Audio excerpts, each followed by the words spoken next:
The Doctor of Health Science program, I know some of you know this because you're students in it, but for those of you who are not, it's a 42 credit hour program that can be completed in 8 semesters. So that's roughly 2.5 years. There's a little caveat to that. For those students that come in with some transfer credit, as you can see on the last bullet there, it is possible to transfer in up to 12 credits. Experience in healthcare is preferred, but it is not required. This is a multidisciplinary program. I would say about 90+% are in healthcare in some form or fashion. Some are educators. We have educators in high school. We have educators in junior colleges. We do have a few students that come straight out of a program such as an NPH straight into the Doctor of Health Science, just to kind of give you an idea. The program is asynchronous. There is no on-ground. All classes are ran through the learning platform of Blackboard. As I said, the time of completion is 2.5 years, excluding any possible transfer credits.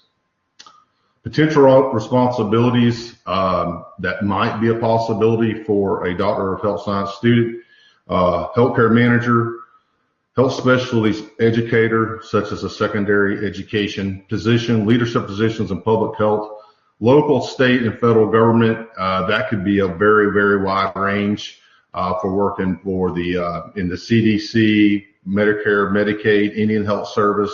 All those would be applicable. University and college, I put that one on there. I do have that question pops up quite frequently. I do have a couple of students that are trying to work at the junior college level on a full-time basis. So it is possible to do that, but at the university level, it kind of depends on what they want and what they're looking to hire for. So that can kind of depend on PhD or Doctor of Health Science. It really just depends. There's no perfect answer there. And I do that add corporate positions, and what I mean by that is I put in parentheses health benefits manager. There's a lot of staffing that work really through the human resources areas of corporate, being Amazon, Anheuser-Busch, you name it, that work in benefits, and they oversee the healthcare plans and anything to do with healthcare. So that one's a big one. You actually don't see that one on a lot of these type of presentations, but people forget about the opportunities, and those sectors are enormous. So kind of your specialist within human resources.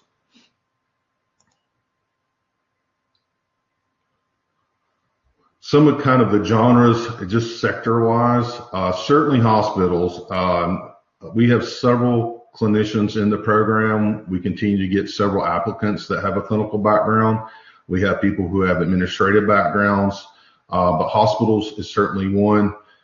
Clinics, that is definitely applicable, specifically for those who are in the clinical settings.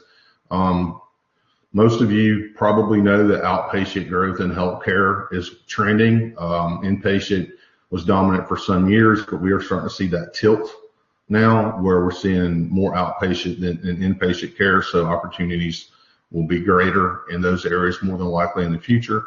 Certainly ambulatory surgery centers, ASCs, medical group practices. We have several people in the program that are already in a medical group practice, so there's opportunities there. Pharmaceutical, health insurance companies, potential consulting. Usually consulting, you're going to have some experience. So if you're that student that comes in the program and you're coming straight out of an NPH, you don't have a lot of experience, that might not be applicable within the first few years, but for other students that do have experience, it might be applicable very quickly. Price Waterhouse, Booz Allen's here in Hampton Roads, for those of you who are in this area, but there are opportunities out there such as consulting. Long-term care facilities, that could be management, that could be clinical related. And then state and federal agencies, as I said earlier, that is a very, very long list. If you go and look just in USA Jobs and the federal agencies and you put in the word health, you'll find there's 70 pages or so of jobs, and they're just for the word health, from clinical to non-clinical positions. And as I said earlier, educational institutions. I wanted to put this in there kind of from the 99% approach of our student base. As I said earlier, the majority of our students are healthcare background students. The U.S. Bureau of Labor and Statistics reports that medical and health services managers earn a median salary of a little over $100,000. And here's the big part, 32% growth rate. Many of our students are looking to get to the next level. A lot of those levels entail more management of, it could be a program, a management of a department. So it is applicable based on the health services managers. Now, some students are physicians and PAs, and they might not necessarily wear that title. It might be kind of a supervisory title within their field. So the title might be slightly different, but the theme remains somewhat the same. And I also put in the Bureau of Labor Statistics in regards to post-secondary educators. That we probably have roughly 10% that fall into this category. The pay is right at $80,000 on a median level. The growth is about 9% over the next 10 years for that sector. DHSc admission requirement, and I'm going to talk a little bit more in depth on this. You have to have at least a 3.0 on a 4.0 scale. Okay. Now, let me be careful here. Just because you have a 3.0 does not necessarily mean that you would be admitted. Okay. So those are the minimum requirements. And we look at GPA, and looking at your second bullet, we certainly look at reference letters. And the third one is very important. Personal statement of 300 to 500 words. This is something that I usually read it twice to make sure, one, I understand the student is going down the right path.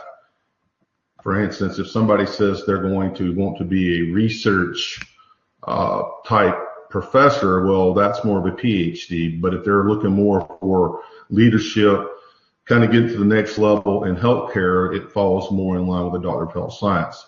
And you need to specifically state why you want to be in the program. Okay, that's really important because we're really looking for that.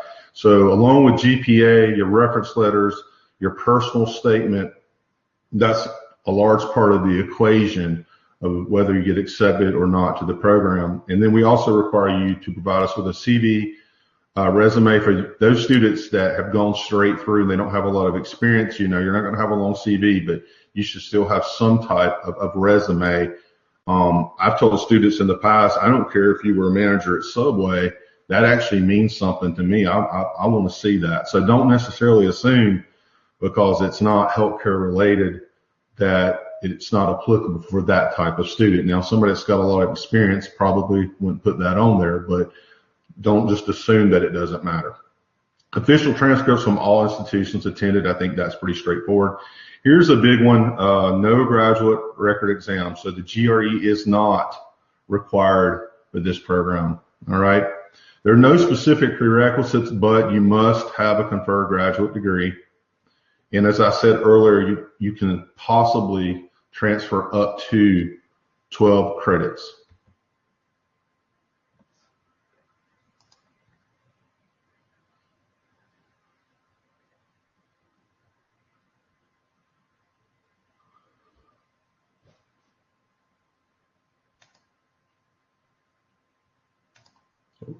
Oh, guys, just a little slow to change here.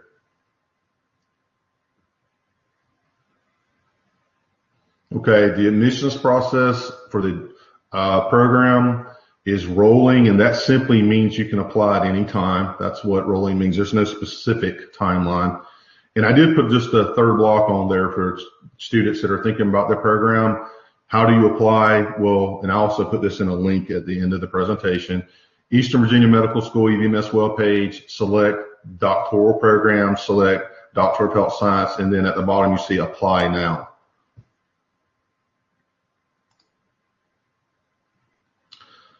And as I said, I'm not sure what the bullets look like that. Just kind of a rough background of the professions: physicians, physician assistants, nurses, healthcare managers, social workers, and educators. Now, this isn't a complete list. I didn't go through and count every single student, but this is the majority of students that we currently have and we've received applications for. Now, just because you don't fall into this category as one of these positions does not necessarily mean that you don't qualify. This is just kind of an average of what we see.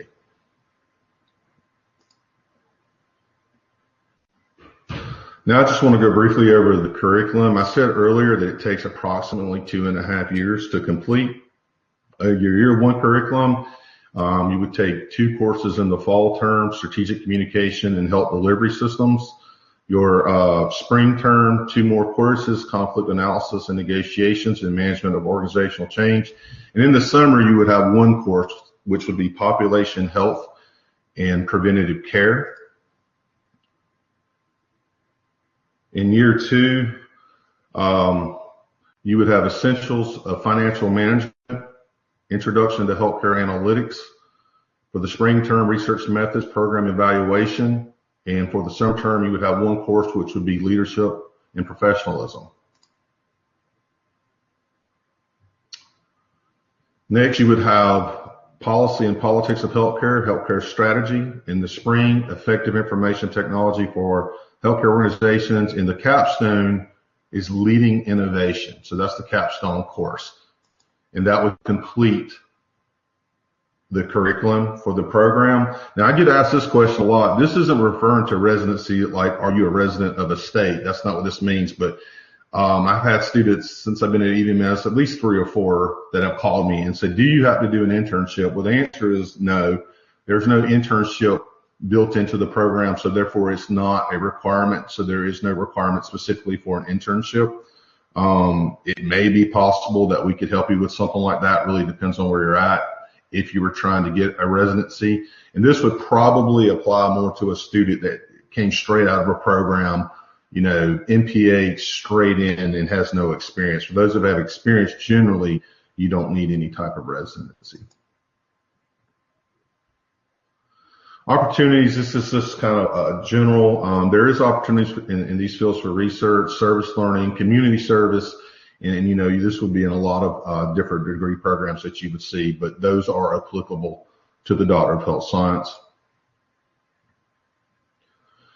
I wanted to put this comment in here, and we have a few more students on today that will be able to comment on the program. I thought it was a real good statement. The EVMS Doctor of Health Science program has helped me become more effective healthcare leader, and that is one of the focuses of the program. I was able to strengthen my knowledge in healthcare finance, management, and leadership and policy development. These skills have come in handy in my current role as a clinical manager, especially while navigating through the challenges of COVID in an acute care setting. I look forward to continuing to pursue opportunities that advance the field of healthcare as a leader and innovator in healthcare delivery. I like this comment because I think it does cover a lot of the components of the course and how it's being used. You know, I'm big on the word application. In other words, can you apply it to the real world? That is always a goal, I think, certainly for the program and the classes that I teach, that you can actually use it regardless really of what your field is in some capacity.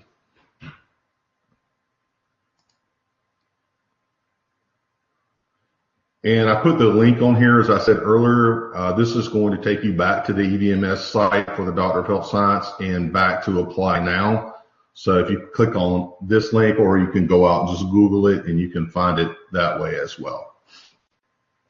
So with this ends the presentation component of the open house, and I would ask for any questions at this point.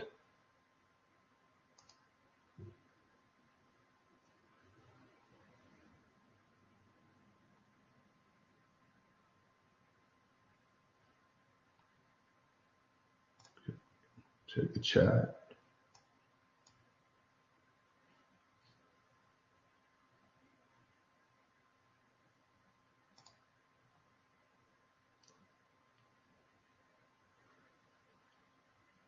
Okay, I'm not seeing any questions, so if we could, I have Dan and Amanda and Stephanie on, who are students in the program. If they could comment on their experience. Can we start with Dan first?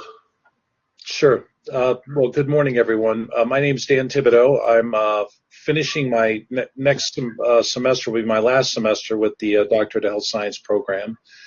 And what Dr. Scott mentioned about application in real life situations, he couldn't be more right about that.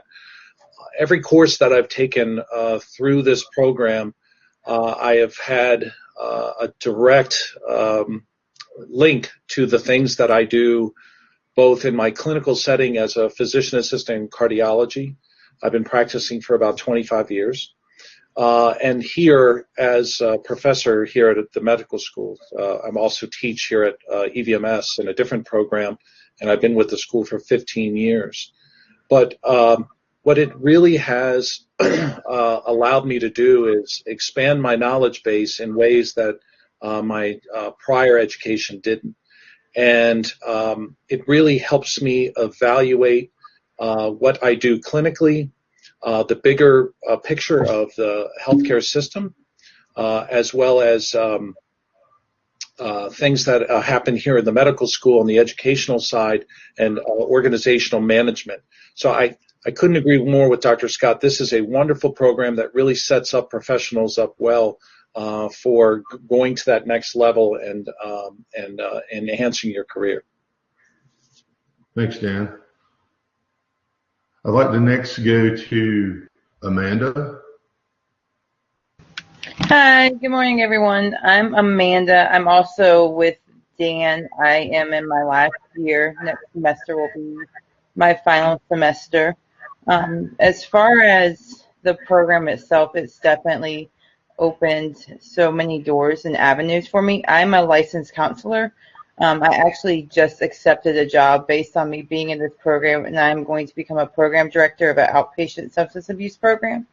And the main reason for hiring me was because I have this program under my belt, and who my new boss is really interested in the courses that I've taken and how I can use this program to help her expand her company because she's a relatively small company. So this program has definitely opened doors, but it's also opened my eyes as far as leadership. Where I currently work, there's a lot of discourse, and there's got to be other ways to do this, and there has to be other methods to work with your employees, especially when COVID hit. Everything kind of just really went up in the air, and there was a lot of chaos. I work in a residential treatment facility currently, and it just really, the staff with a lot of concerns and management kind of did let me just pull the blanket over your eyes and I'll just tell you what you need to know when we think you need to know it. And there really wasn't a lot of support or a lot of, hey, things are going to work out. It was more like just brash comments and brash statements. So the course really helps you in how to become a manager and how to deal with conflict and how to help set up scenarios where your staff can actually follow you and lead you and have that support. So I felt that was really strong within this course on how to not only establish a company, but also on how to maintain employees. From a personal level, I'll say someone asked for tips as far as, I believe it was Kiera, if I'm saying your name correctly. Time management is huge. It is very huge. I was telling them earlier, I lost track of time. I actually submitted an assignment late last night. It is doable. The program is 100% doable. This year I got engaged. I'm planning a wedding back in Virginia. I bought a house. I work full time, and I'm doing this program. So it is doable. It's just time management and knowing what your limits are. Each person has their own limits. So I would say if you're able to roughly carve out about 15 to 20 hours a week, and that's putting it on the far extreme. That's about what I did this semester for schoolwork, just because it was more intense as you get to your last year, then you should be fine. The first year or two, I would say at least have 10 to 15 hours of schoolwork each week, and you should be fine. All right. Thank you, Amanda. Now let's move to Stephanie.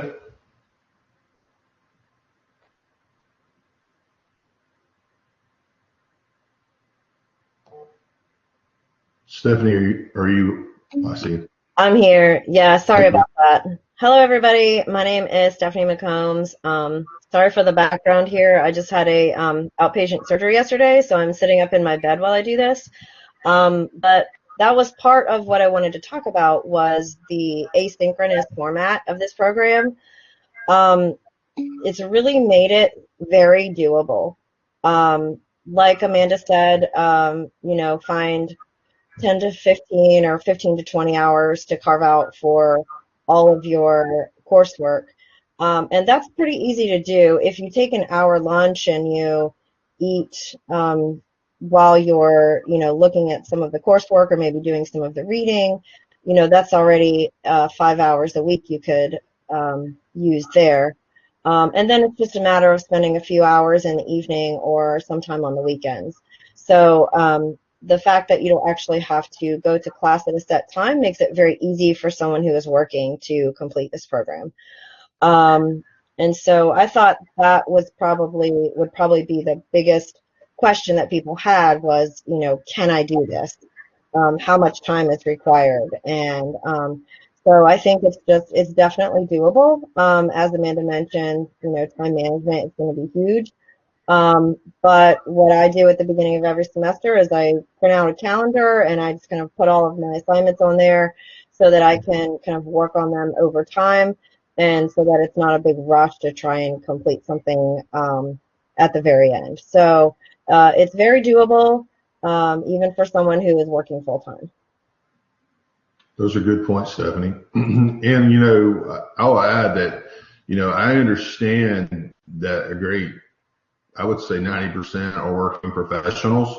So I will try to work with you, and other professors do as well. So we're aware of that. If somebody lets me know in advance, I have some physicians that work 14 days straight. We try to do our best to accommodate accordingly.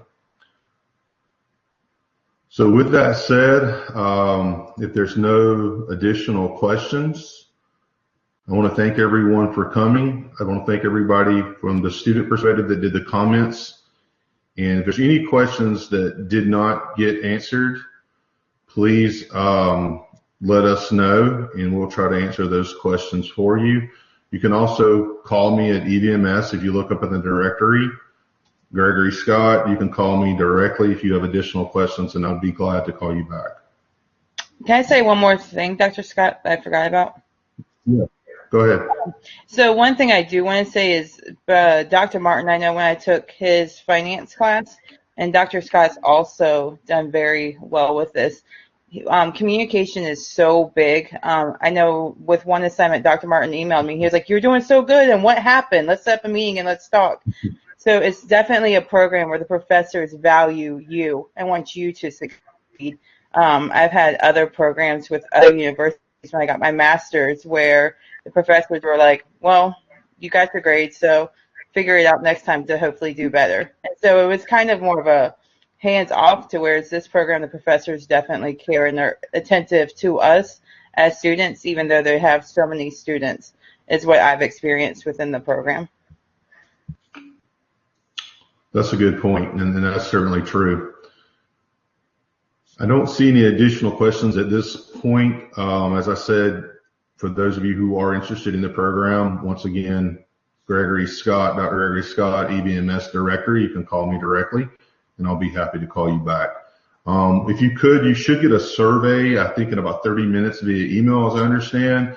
If you could complete that survey, we would appreciate it. And at this point, you can return back to the lobby as I close this session. Thanks, everyone.